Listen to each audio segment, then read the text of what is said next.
FX, glad to have you for the NEXTEL All-Star Challenge. First up, the NEXTEL Open. Among those, you'll see Kyle Busch, who won the truck race here Friday night, also the fastest in practice in this group. As we're glad to have you at Lowe's Motor Speedway, just outside Charlotte, North Carolina, the hometown for nearly all of NASCAR's race teams.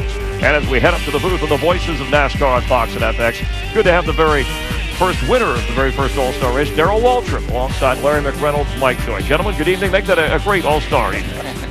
Thanks, Chris. We know it will be, but first, there's an important piece of business to be done here. The cars are running in the background for the NEXTEL Open. 30 laps. Short race Saturday night, just the kind we like. 20 laps and then 10 green flag laps to determine who moves on. So, Darrell, the driver's job seems pretty simple. Get to the front and stay there. Well, this is important. You want to see how important this thing is. Watch how hard these guys race in this race. Only pays 50 grand. Only 50 grand. But you get to run for the $1 million later on. So you're going to see some great racing. And, Larry, there's some strategy involved, too. Well, there is. It's not just 30 laps. It's 30 laps, 2 segments. They're going to run 20 laps, and then they're going to throw a caution. And that's where a quick decision has to be made by that crew chief. Do I pit? Do I stay out? If I do pit, 2 tires, 4 tires, trust me, that pit stop right there, that strategy, it could determine who wins and loses this race. And remember, those final 10 laps are 10 green flag laps. And may well be the most exciting sprint of the evening. Let's have a look at the NEXTEL starting grid for this event, which dates to 1986. Benny Parsons, the first winner of what was then called the Atlanta Invitational, and then became the Winston Open, now the NEXTEL Open. These are drivers not yet qualified for the All-Star Challenge, who finished in the top 50 in championship points last year, or who are in the top 50 in NEXTEL championship points this year. All right, Matt Yoakum, going to talk to us a little bit about the man who last night set a new track record. He was super fast, Mike Joy. He was super fast here last fall. The last time he raced at Lowe's, he scored his first career NASCAR Busch Series victory. Now, Larry Mack was talking a lot about strategy. Now, Bliss and the Zero team are going to pull their own piece of strategy.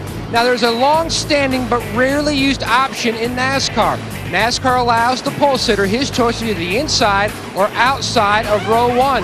Now, Bliss felt his race car was much stronger up in the outside groove. So up until about 1:30 last night, he debated back and forth, the inside or outside. He finally chose the outside groove. He feels like that will be the winning move tonight. Now to the editor of Speedway Illustrated, Dr. Dick Berggren. Thanks, Matty. In May of 2003, Kyle Busch made his first Busch Series start anywhere, right here at the Lowe's Motor Speedway. And an incredible display of driving talent, he qualified 5th, finished 2nd. Came back the next May, won the race. Last night, here at Lowe's Motor Speedway, he ran in the Craftsman Truck Series, won the race. Only thing he hasn't won in here at Lowe's, that's a top NASCAR division, NEXTEL Cup. And there is a huge, huge history of people winning their very first ever Cup race here at Lowe's. I talked to him moments ago. He has all the confidence in the world. He'll add his name to that list of first-time winners here. Let's go to Steve Burns. Thank you, Dick. In October of 2002, a relative unknown by the name of Jamie McMurray made his 2nd career NEXTEL Cup start here at Lowe's Motor Speedway. By the end of 500 miles, everybody knew his name. He led 96 laps and won the race. But tonight he has just 30 laps to get from 17th to the front and transfer to the All-Star race. Mike Joy. Thanks, Steve. The rules for tonight's races are per the NASCAR NEXTEL Cup rulebook, with some very important differences.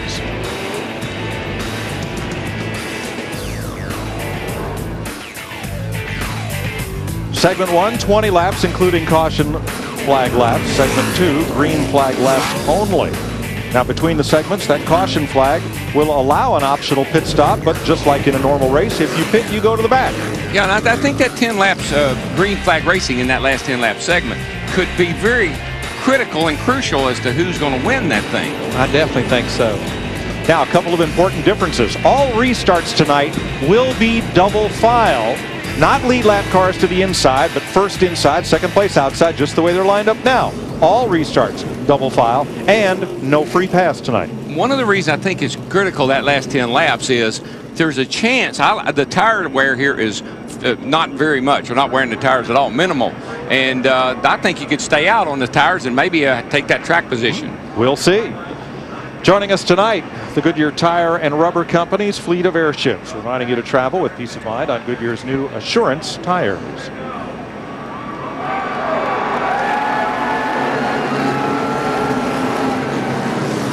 You know, Mike, DW, something we may see if we get a caution somewhere about midpoint of that first 20-lap segment. A lot of teams may elect to come in then and get 4 fresh tires and definitely stay out during that caution between lap 20 and 21. Yeah, this is not as simple as it looks. It's not 20 and 10. There's a lot that's got to be considered here. Plus, you got 28 cars to start this race. 2 will advance. The winner and your vote of the driver who gets the most fan votes, if whoever finishes on the lead lap with the most fan votes will also advance. So you come in and get tires. If all 28 cars are still running, the worst you can start is 14th in your lane. Oh no! Oh no! It's full moon Saturday night. Oh no! That is not good news. And that old theory of race to racetrack, it does not work. Nope. Neither one of these races tonight. The racetrack and the full moon, that's cause the track is trying to levitate, right? No, that full moon is job security for body men, painters, fabricators, sheet metal hangers, and the other fellows who work on these race cars, many of which won't look as pretty as they do right now when 30 laps are done. I just thought that when the full moon, doesn't it pull on the earth and cause it to get swollen up and oblong and stuff? And the ocean rises and tides come in and animals look for places to hide. And I'm about to. Let's go racing. That's a good idea. Let's go racing, boys. No, save that for later. Later. All right. The NEXTEL Open. 20 laps, a caution flag, and then 10 green laps to decide to tonight's NEXTEL All-Star Challenge. Mike Bliss, as is his choice, elects to start on the outside of the front row, and here he goes. You know, with a start like that, he could start wherever he wanted to, because he got a pretty good jump. He really did, as well as Travis Quaffle in the 77 car. I think the 5 was a little tardy on the start there, and I think he might have spun the tires a tad. Here comes Quaffle. Boy, he is all over the back of Bliss, going down into turn 3, but boy, Bliss packs her down in there. Boy, Kyle Busch in that 5 car, he drove down in it there and almost did not get back in front of Casey Mears, that 41 car. In the wall, Scott Riggs. Hard in the wall. Second time this weekend that he's put one of those Valvoline Chevys in the fence. Caution is out. That's heavy damage, boys. And that's the same car that he did wreck qualifying. They repaired that car. Makes you wonder. Something happened.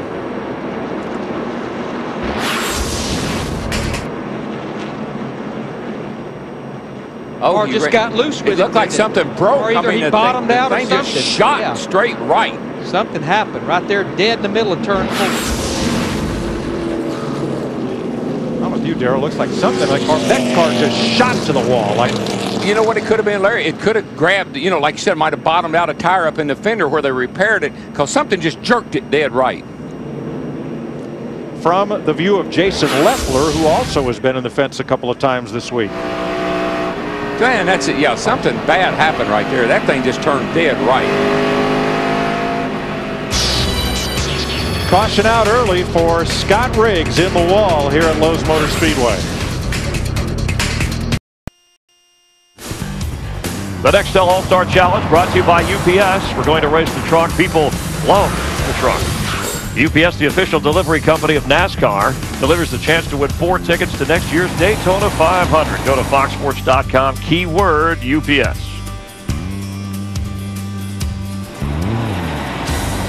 For the second year in a row, Scott Riggs involved in an opening lap crash in the NEXTEL Open. Now, Mike Bliss does not have the lane option on restarts, only the initial start of the race. So now he faces off against Travis Quaffle as we go back to green. Quaffle looks strong up on the outside there on the start, so I think he might have a little something for Bliss. And he does. He clears him. Matt's in Scott Riggs' pit. They've taken the car back to the garage. He simply said on the radio the car was loose. Bent chassis components up in that right front corner. Dick? Did not have a good restart with that, or start I should say, with that car number 5, and not long after that he came on the radio and expressed his displeasure with the transmission. The restart was pretty good, but he said first gear, second gear, neither one of them are very good for restarts. The The thing about it, though, with the new transmission rule, everybody, for the most part, they have the same ratios in the transmission as well as in the rear end gear.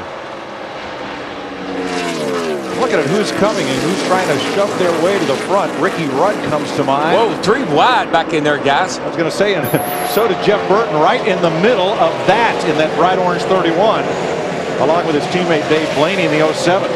The good thing Jimmy Spencer in the 50 finally decided to give over there. That was not going to work on the exit of turn 4. Oh, no. Can you say urgency? There's an urgency back in there right now.